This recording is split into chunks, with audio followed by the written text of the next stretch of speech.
This is Trend Following Radio, where great thinking comes alive.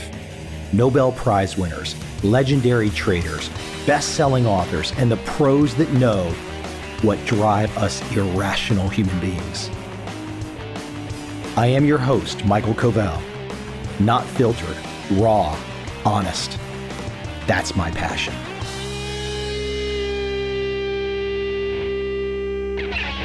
To this day, I'm amazed at how timeless the TurtleTrader story is. Philosophy and rules. It's Trend Following 101.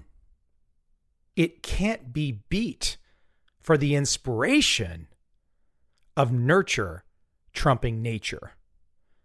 The multiple facets to this story are just awesome.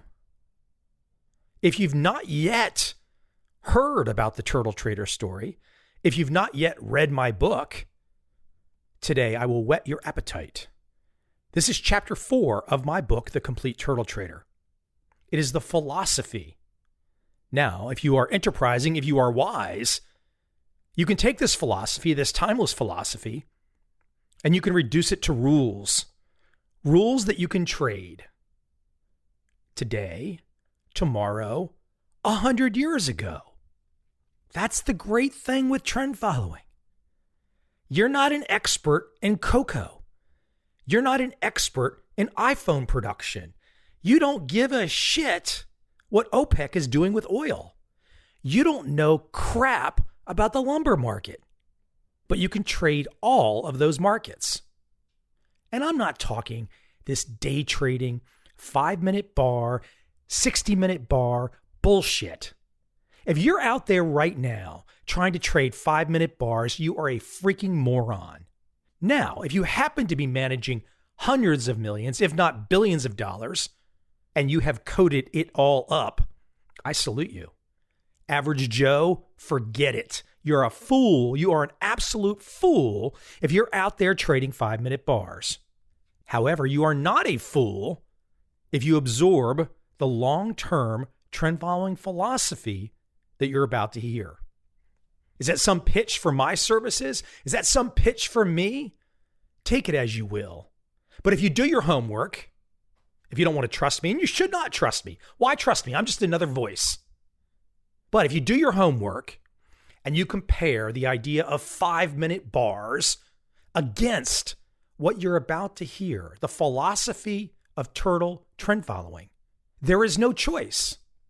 Now, if you're low IQ, if you want to get rich quick, you really don't have anything going on, you'll probably keep choosing 5-minute bars, and you will beat your head into the ground day after day, year after year. Maybe you enjoy that. Maybe that's your thing. But for those of you out there, the wise ones, the smart ones, the clever ones, the ones that don't want any bullshit, listen carefully to what follows next. Again, this is chapter 4 from my best-selling classic book, The Complete Turtle Trader. I hope you enjoy. And oh, by the way, if you have any questions, if you would like a free video to go along with this, drop me an email. I'm easy to reach. My first name at mylastname.com, michael@covel.com. Drop me a note. Once again, I hope you enjoy chapter 4 of my book, The Complete Turtle Trader.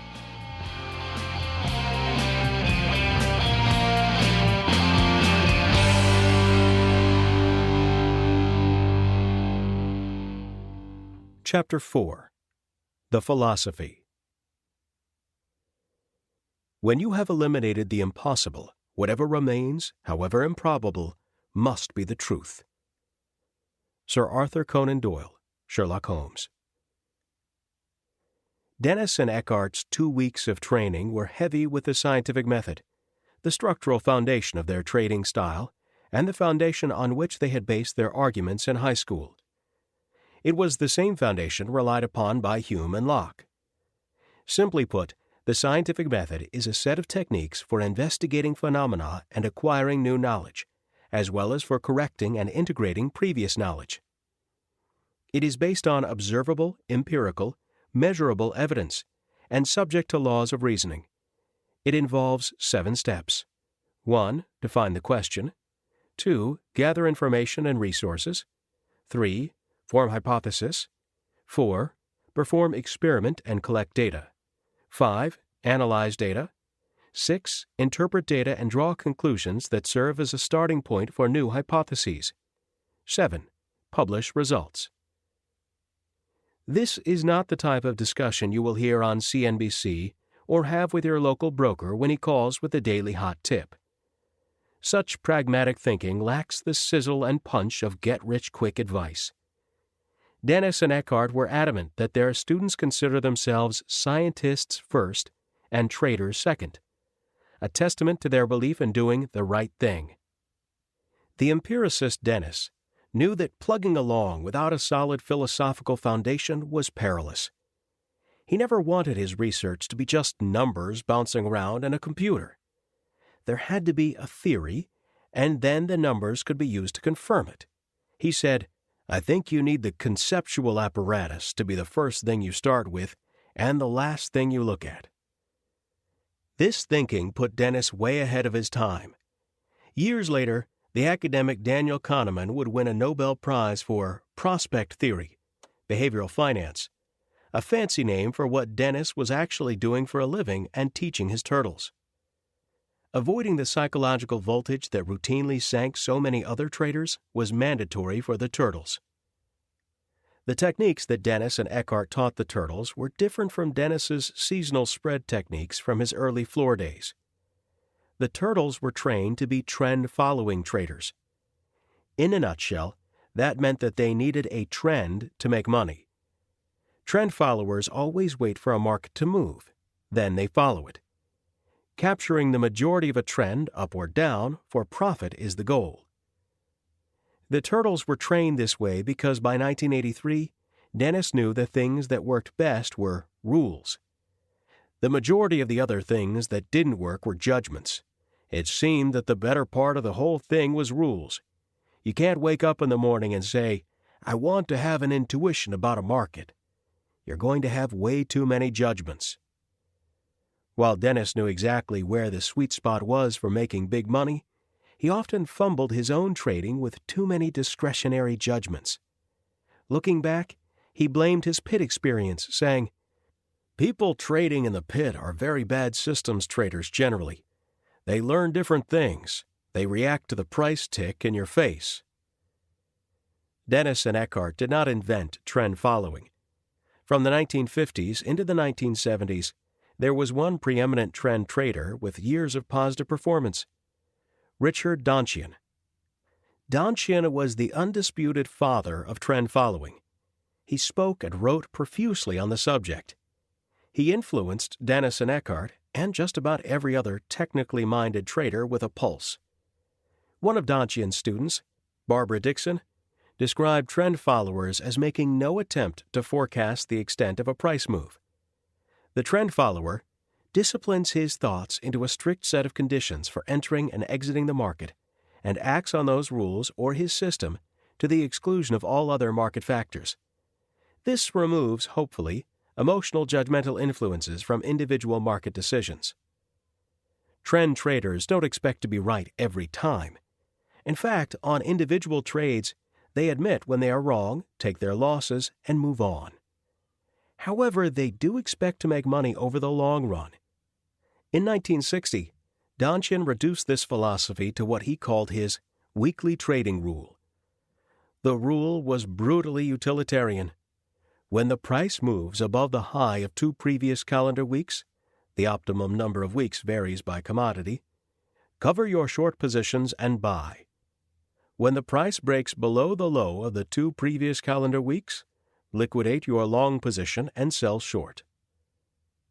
Richard Dennis's protege, Tom Willis, had learned long ago from Dennis why price, the philosophical underpinning of Donchian's rule, was the only true metric to trust. He said, "Everything known is reflected in the price. I could never hope to compete with Cargill, today the world's second-largest private corporation, with $70 billion in revenues for 2005, who has soybean agents scouring the globe knowing everything there is to know about soybeans and funneling the information up to their trading headquarters." Willis has had friends who made millions trading fundamentally, but they could never know as much as the big corporations with thousands of employees. And they always limited themselves to trading only one market. Willis added, "They don't know anything about bonds. They don't know anything about the currencies. I don't either, but I've made a lot of money trading them. They're just numbers. Corn is a little different than bonds, but not different enough that I'd have to trade them differently.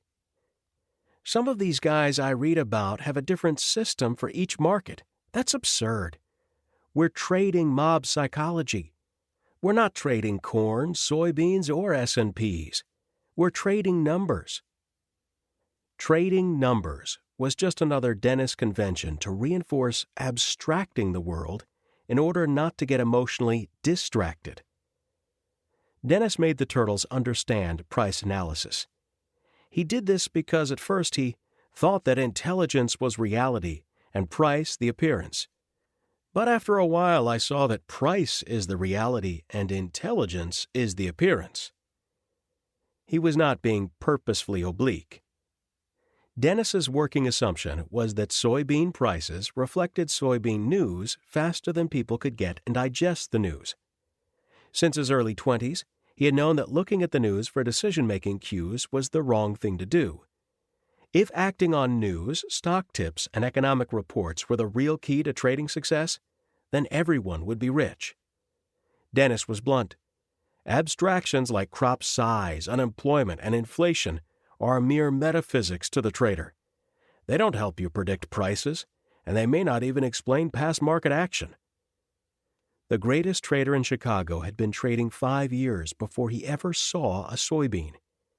He poked fun at the notion that if something was happening in the weather, his trading would somehow change.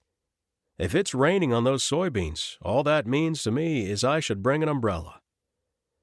Turtles may have initially heard Dennis's explanations and assumed he was just being cute or coy, but in reality he was telling them exactly how to think. He wanted the Turtles to know, in their heart of hearts, the downsides of fundamental analysis. You don't get any profit from fundamental analysis. You get profit from buying and selling. So why stick with the appearance when you can go right to the reality of price? How could the Turtles possibly know the balance sheets and assorted other financial metrics of all 500 companies in the S&P 500 index? Or how could they know all the fundamentals about soybeans? They couldn't. Even if they did, that knowledge would not have told them when to buy or sell, along with how much to buy or sell. Dennis knew he had problems if watching TV allowed people to predict what would happen tomorrow, or predict anything for that matter. He said, "If the universe is structured like that, I'm in trouble." Fundamental reporting from CNBC's Maria Bartiromo would have been called fluff by the C&D Commodities teaching team. Michael Gibbons, a trend-following trader, put using news for trading decisions in perspective. "I stopped looking at news as something important in 1978. A good friend of mine was employed as a reporter by the largest commodity news service at the time. One day his major story was about sugar and what it was going to do. After I read his piece, I asked, 'How do you know all of this?' I will never forget his answer. He said, 'I made it up.'" However, trading a la Dennis was not all highs. Regular small losses were going to happen as the Turtles traded Dennis's money. Dennis knew the role confidence would play. He said, "I suppose I didn't like the idea that everyone thought I was all wrong, crazy, or going to fail. But it didn't make any substantial difference because I had an idea what I wanted to do and how I wanted to do it." The Turtles' core axioms were the same ones practiced by the great speculators from 100 years earlier. Do not let emotions fluctuate with the up and down of your capital. Be consistent and even-tempered. Judge yourself not by the outcome but by your process. Know what you are going to do when the market does what it is going to do. Every now and then, the impossible can and will happen. Know each day what your plan and your contingencies are for the next day. What can I win and what can I lose? What are the probabilities of either happening? However, there was precision behind the familiar-sounding euphemisms. From the first day of training, William Eckhart outlined 5 questions that were relevant to what he called an optimal trade. The turtles had to be able to answer these questions at all times. 1. What is the state of the market? 2. What is the volatility of the market? 3. What is the equity being traded? 4. What is the system or the trading orientation? 5. What is the risk aversion of the trader or client? There was no messing around in Eckhart's tone as he suggested that these were the only things that had any importance. What is the state of the market? The state of the market simply means, what is the price that the market is trading at? If Microsoft is trading at 40 a share today, then that is the state of that market. What is the volatility of the market? Eckhart taught the turtles that they had to know on a daily basis how much any market goes up and down. If Microsoft on an average trades at 50, but typically bounces up and down on any given day between 48 and 52, then the turtles were taught that the volatility of that market was 4. They had their own jargon to describe daily volatilities. They would say that Microsoft had an N of 4. More volatile markets generally carried more risk. What is the equity being traded? The turtles had to know how much money they had at all times because every rule they would learn adapted to their given account size at that moment. What is the system or the trading orientation? Eckhart instructed the turtles that in advance of the market opening, they had to have their battle plans set for buying and selling. They couldn't say, "Okay, I've got $100,000. I'm going to randomly decide to trade 5,000 of it." Eckhart did not want them to wake up and say, "Do I buy if Google hits 500? Or do I sell if Google hits 500? They were taught precise rules that would tell them when to buy or sell any market at any time based on the movement of the price. The turtles had 2 systems, System 1, S1, and System 2, S2. These systems governed their entries and exits. S1 essentially said you would buy or sell short a market if it made a new 20-day high or low. What is the risk aversion of the trader or client? Risk management was not a concept that the traders grasped immediately. For example, if they had $10,000 in their account, should they bet all $10,000 on Google stock? No. If Google all of a sudden dropped, they could lose all $10,000 fast. They had to bet a small amount of the $10,000 because they didn't know whether or not a trade was going to go in their favor. Small betting, for example 2% of $10,000 on initial bets, kept them in the game to play another day, all the while waiting for a big trend. Class discussion. Day after day, Eckhart would emphasize comparisons.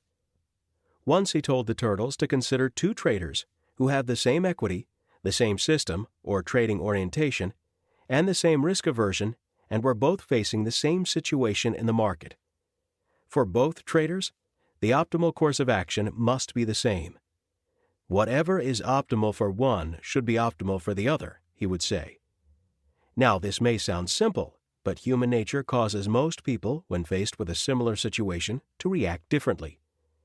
They tend to outthink the situation, figuring there must be some unique value that they alone can add to make it even better. Dennis and Eckhart demanded that the turtles respond the same or they were out of the program. They did end up cutting people. In essence, Eckhart was saying, "You are not special. You are not smarter than the market, so follow the rules. Whoever you are and however much brains you have, it doesn't make a hill of beans difference.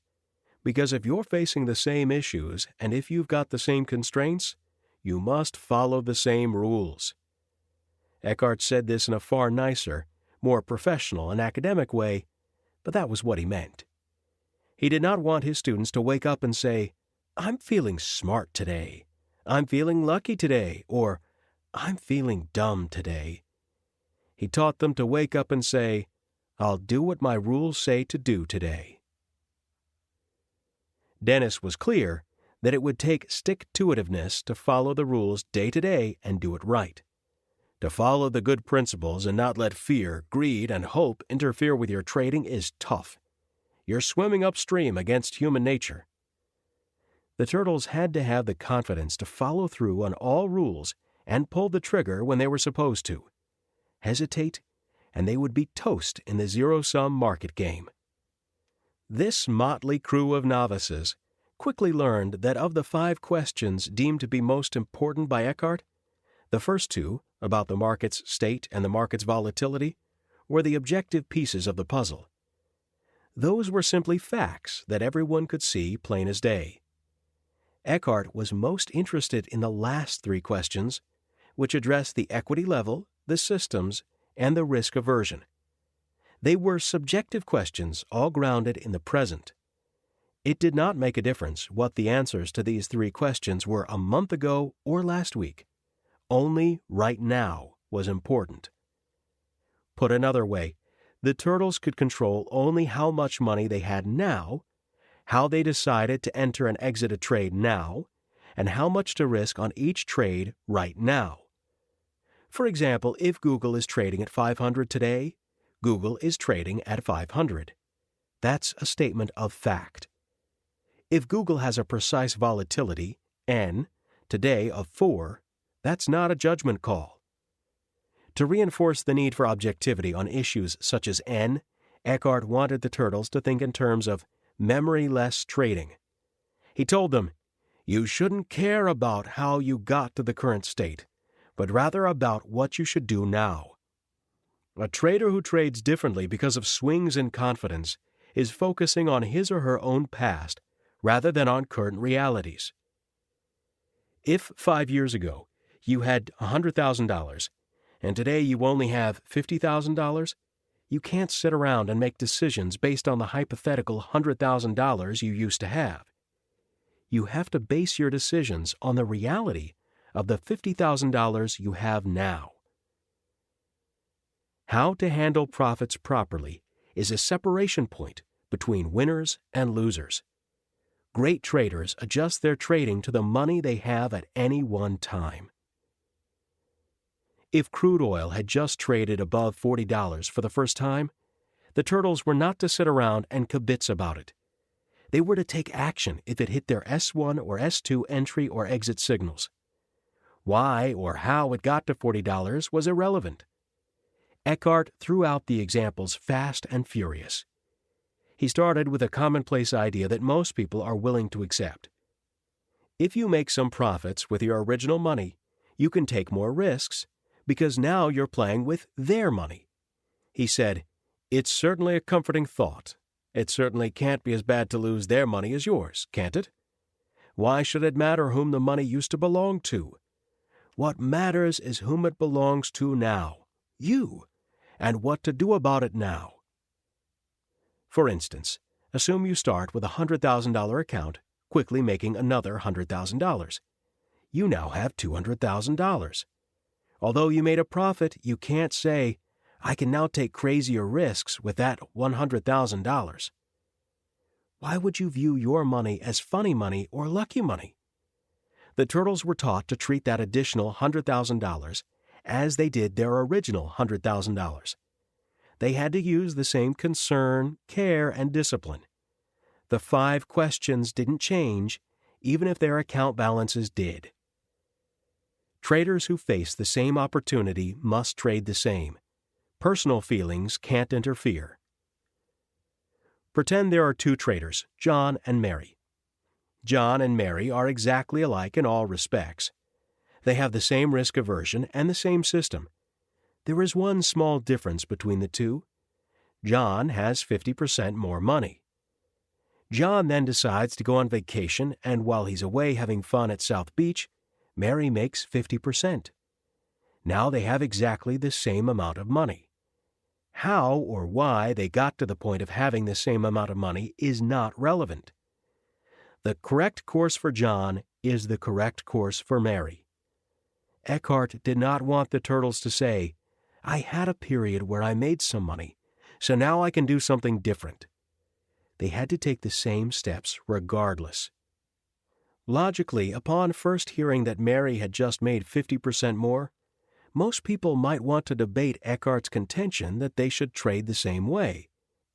The rule was designed to keep traders with a big profit run-up in their trading account from acting irrationally or breaking a rule.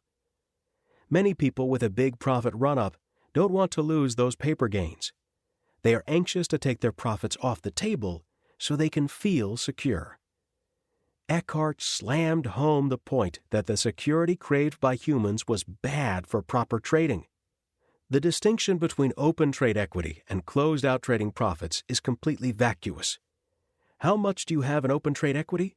How much do you have in closed-out equity? This is a bookkeeper's artifact. It has absolutely no relevance to correct trading. While it might have zero relevance, people go the wrong way all the time. Instead of trading as they should today, based on their money now and their rules, they trade based on the money they once had. They are clearly trying to recoup.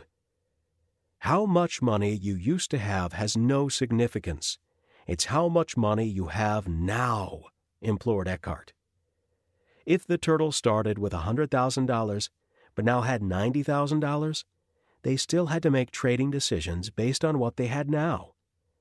If the turtles were supposed to risk 2% of their trading capital, then they had to risk 2% of their current $90,000, not 2% of their original $100,000. If the turtles lost money in a market, they had to move on. Accepting and managing losses are part of their game. The whole notion of holding on to the past was a big issue for the team at C&D Commodities. Eckhart was stern about the mistake losing traders make when they look backward in time. The losing trader is trying to make money back in the same market and on the same position. Eckhart described it as a market vendetta. Suppose John lost money in Cisco. That market hurt him. Instead of focusing on what the best opportunity might be now, he wants his money back in Cisco. All John can think about is his Cisco position, and in turn his loss just keeps growing. According to Eckhart, this is the kind of personal memory mistake that always leads to disaster. The turtles were taught not to fixate on what particular market made money that month or year or what market lost money.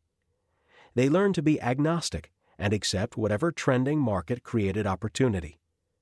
The same principle was seen with losses. For example, when the turtles were taught that they had to exit with a small loss because they don't know how far it could drop, they got out.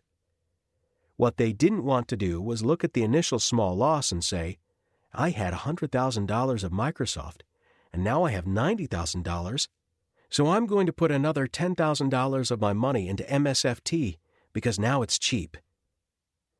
Dennis said that to add to a losing position was like being the kid who's been burned on a hot stove once already, but puts his hand back on the stove just to prove it was the stove that was wrong. However, that said, if after taking a small loss the turtle got a signal to get into the market again, they got back in. An example using legendary hedge fund manager Paul Tudor Jones best explains the point. In one of Jones's best trades, he got an entry signal. He got in. The trade went against him and he lost 2%, forcing him to get out. All of a sudden, the entry signal came right back as the market moved in his favor again. He could not debate it. He had to get back in. Then it went against him again for another 2% loss, forcing him to get out again. He went through this process 10 or so times in a row until he got a position that actually kept trending. That final big trend made enough money to pay for all those false starts and then some, but to get there in the first place he had to follow his rules religiously. The same lesson is seen in sports. Even though Larry Bird was one of the best basketball three-point shooters ever, he wasn't perfect. Let's say on average he hit 40% of his three-point shots. But if all of a sudden he went on a streak where he missed 15 in a row, what did that mean? Could Bird afford to stop taking three-point shots? No. That was what Dennis and Eckhart were teaching. Another great example of the statistical mindset Dennis and Eckhart were teaching the turtles can be found in baseball. Assume you bat .300 for 10 years straight. All of a sudden you go 0 for 25. Does that mean you are no longer a .300 batter? No. It means you still have to go up to the plate and swing like you've always swung, because that's the discipline of being a .300 hitter. The Turtles played the odds for the long haul. The Turtles were taught not to fixate on when they entered a market. They were taught to worry about when they will exit. Pretend again there are two traders, John and Mary. They are exactly the same except in the amount of trading capital each of them has. Assume John has 10% less money, but enters a trade before Mary. By the time Mary gets in her trade, they both have the same amount of money. Eckhart clarified. What this means is that once an initiation is made, it should not matter at all to subsequent decisions what the initiation price was. He wanted the Turtles to literally trade as though they didn't know what their entry price was. Dennis kept bringing his teachings back to losses. The trader who is averse to losses is in the wrong business. The secret was what he did with the wrong positions, not with the right ones. Managing the losing trades, what Dennis called the wrong positions, allowed traders to wait for the right ones, big trends. This is why the entry price was only so important. What Dennis and Eckhart were teaching was the exact opposite of Warren Buffett's buying value. The Turtles were supposed to say, I want to buy or sell short markets that are in motion, moving up and down, because markets in motion tend to stay in motion. If markets are moving higher, that's a good thing. If markets are moving lower, that's a good thing too. Dennis and Eckhart wanted the Turtles to profit from both. Dennis was pushing his students to go against basic human nature. He said, the single hardest thing I have to do to make people understand how I trade is to convince them how wrong I can be about things, how much of a guess it is. They think that there's some magic involved, and that it's not just trial and error. C&D's trading inspired a great deal of mystification, but in reality they were a mass merchandiser who sold 90% of their products as loss leaders so they could make a gigantic profit on the remaining 10%. Sometimes they had to wait a long time for good things to happen. Most people can't psychologically handle the wait. Look at this logic from a media company perspective. Like Dennis and Eckhart, movie producers and publishing executives know they will have losers. A movie studio will fund 10 movies. A book publisher will fund 10 books. In both cases, the producers or publishers often have no idea which one exactly of the 10 is going to be successful. In fact, they might be lucky if one of the 10 is successful. Since they don't know which one is going to be successful, they still have to fund all 10. If 9 of those books aren't successful, well, the publisher is only going to print a small batch to begin with. That equals a small loss. If those movies or books don't do well, fine, they're done. The companies cut their losses and get out. However, the movie or book that does really well, the 10th one, pays for the losses from the 9 losers. The Turtles were taught to think of themselves as the publisher, the movie studio, or the casino house. Don't try to predict how long a trend either up or down will last. It is impossible. Eckhart gave the Turtles an example of a market moving rapidly through the point where they were supposed to buy, but for whatever reason had missed. Now they were sitting there waiting for a retracement. While they wait for the cheap place to buy, the market keeps racing higher and higher. Eckhart said there was a great temptation to reason that now it's too high to buy. If you buy it now, you'll have an initiation price that's too high. However, it is imperative that you make this trade. The initiation price simply won't have the kind of significance you suppose it will have after the trade is made. The Turtles were not to wait for a retracement. There was no statistical justification to think like that. If they were trading soybeans at $8 and they went to $9, the Turtles were taught to buy them at $9 rather than wait for them to retrace to $8. They might never retrace to $8. How would the Turtles have acted if they'd received a buy signal for Google for the first time at $500? They would buy. Get on board now was the thinking. Dennis always came back to the scientific method, saying that when you have a position, you put it on for a reason, and you've got to keep it on until the reason no longer exists. You have to have a strategy to trade, know how it works, and follow through on it. There is a flip side to this mentality, however.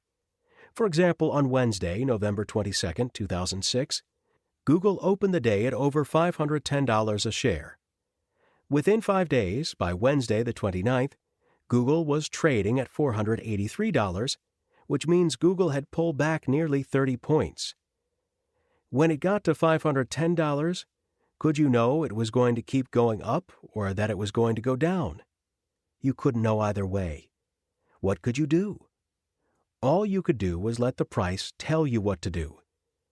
Eckhart was teaching math and rules to manage the emotions felt in the face of uncertainty. He said, "Are you involved in emotional personal memories as opposed to objective knowledge? What I'm advising against is letting factors that are personal, emotional, and idiosyncratic to your own history influence your trading." Measuring volatility was critical for the turtles. Most people then and today ignore it in their trading. The question Dennis and Eckhart always asked was, how big should you trade based on current volatility? In other words, it's not so much the current price of a given stock or futures contract that is paramount, but rather knowing at all times the market's volatility.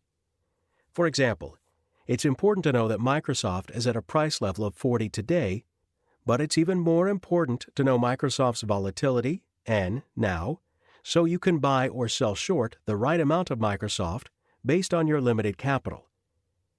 Near the end of the breakneck training, Dennis and Eckhart reiterated the obvious to their newly trained turtles. The successful students in the class would be the ones who followed the rules and did not deviate. They did not want creative geniuses. It must have been ego-deflating for turtles once they realized what Dennis and Eckhart were looking for was the equivalent of robots. Investor Bradley Rotter, who has been called the very first investor with Dennis, saw their conundrum. Applaud the genius of Richard Dennis. The program was well put together. It was focused on discipline. It didn't matter if a trade felt good or felt bad. They just had to do it. It was a very simplistic trend-following system that had an aggressive matrix to add to winning positions and subtract from losing positions, and all those people who are very successful are those who just followed the formula and did not deviate. Note, for some readers, Chapter 4 will be the only chapter on the turtle philosophy and rules worth examining. This book has been designed in such a way that you can continue and dive into the math that makes up the exact turtle trading rules in Chapter 5, while the casual reader can jump ahead to Chapter 6 without skipping a beat. For those interested in reading Chapter 5, the following basic Wall Street terms from Wikipedia.com should be assumed. Long. One who has bought futures contracts or owns a cash commodity. Short. Noun. One who has sold futures contracts or plans to purchase a cash commodity. Short. Verb. To sell futures contracts or initiate a cash-forward contract sale without offsetting a particular market position. Short selling or shorting is a way to profit from the decline in price of a security, such as a stock or a bond. Most investors go long on an investment, hoping that price will rise. To profit from the stock price going down, a short seller can borrow a security and sell it, expecting that it will decrease in value, so that he can buy it back at a lower price and keep the difference. Volatility. A measurement of the change in price over a given period. Futures contract. A standardized contract traded on a futures exchange to buy or sell a certain underlying instrument at a certain date in the future at a specified price. The future date is called the delivery date or final settlement date. The preset price is called the futures price. The price of the underlying asset on the delivery date is called the settlement price. The settlement price normally converges toward the futures price on the delivery date. Both parties of a futures contract must fulfill the contract on the settlement date. The seller delivers the commodity to the buyer, or, if it is a cash-settled future, then cash is transferred from the futures trader who sustained a loss to the one who made a profit. To exit the commitment prior to the settlement date, the holder of a futures position has to offset his position by either selling a long position or buying back a short position, effectively closing out the futures position and its contract obligations. Futures contracts, or simply futures, are exchange-traded derivatives. Market order: a buy or sell order to be executed by the broker immediately at current market prices. As long as there are willing sellers and buyers, a market order will be filled.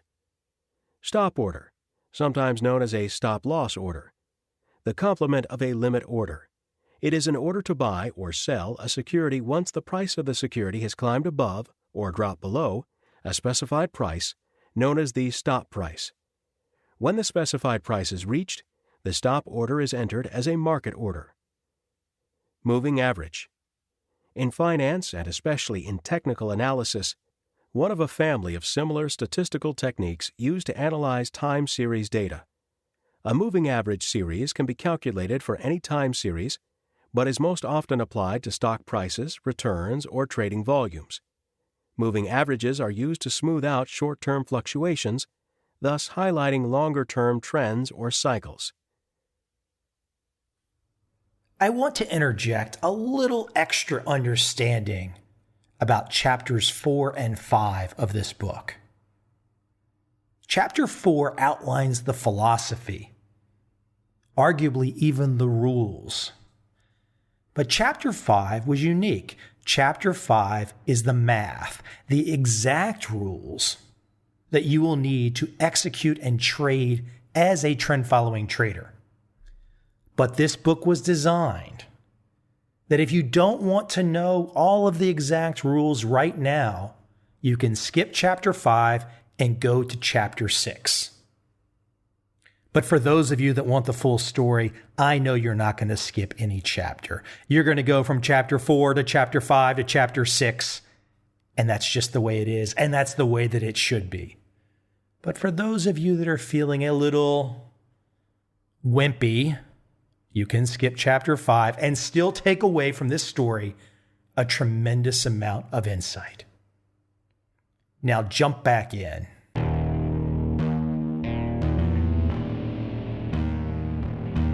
I see a time when those awake will understand how to make money in up, down, and surprise markets.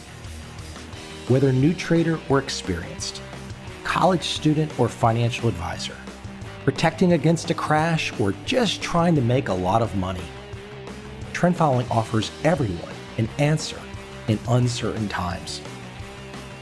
To get started immediately, send me an email, michael@covel.com. I will send you the right trend following steps to take along with my free video. But if you want to buy and hold, trust the government and trust Wall Street, this is absolutely not for you.